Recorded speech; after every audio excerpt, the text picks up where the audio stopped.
Lumabas nga ako ng Maynila para hanapin yung sarili ko. Kabod na lang kasi akong nagising na parang gusto kong magbago ng katauhan. Ayoko nang uminumare, gusto ko na lang maging isda sa lalagyan ng ice cream.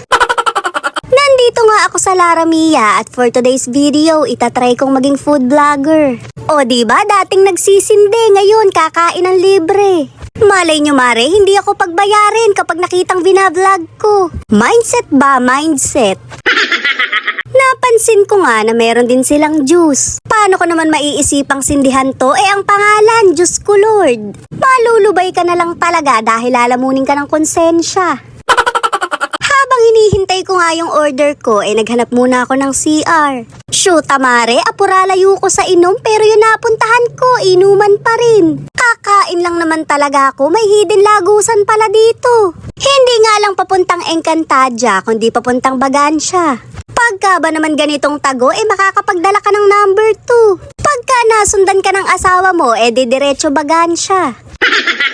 Mare, hindi tayo magpapa-impluwensya. Tuloy tayo sa pagiging food vlogger. Nandito na nga yung mga in-order ko at may dagdag pa. Sausawan lang kasi talaga mare yung in-order ko.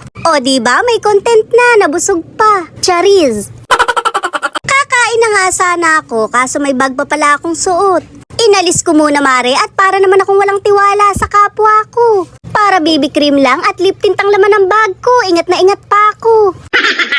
Bukod nga sa liempo at bangus, meron din silang basang-basa sa ulan. Oh, hindi mo alam yon no? Hito yun. Para ka namang hindi na grade 2 niyan, hito ako, basang-basa sa ulan. Napakasarap nga ng pagkain nila at talaga namang nagmumura sa palaman. Sa dami ko nga nakain, nabusog talaga ako. Sino ba namang hindi magpapakabusog, libre. O diba, pala desisyon, mamaya maghuhugas ka ng plato.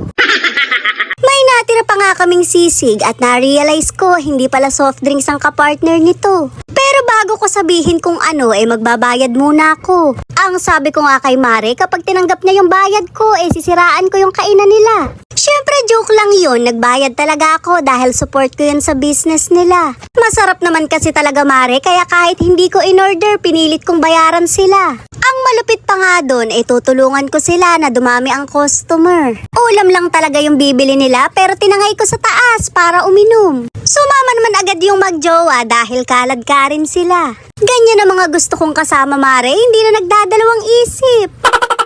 Ngayon ko nga lang sila nakita pero close na kami agad. Ganon yata talaga Mare kapag kapwa mo tumador. Pero nung bata talaga ako, takot ako sa lasing. Pero ngayon Mare, tingnan mo naman, kaibigan ko na sila.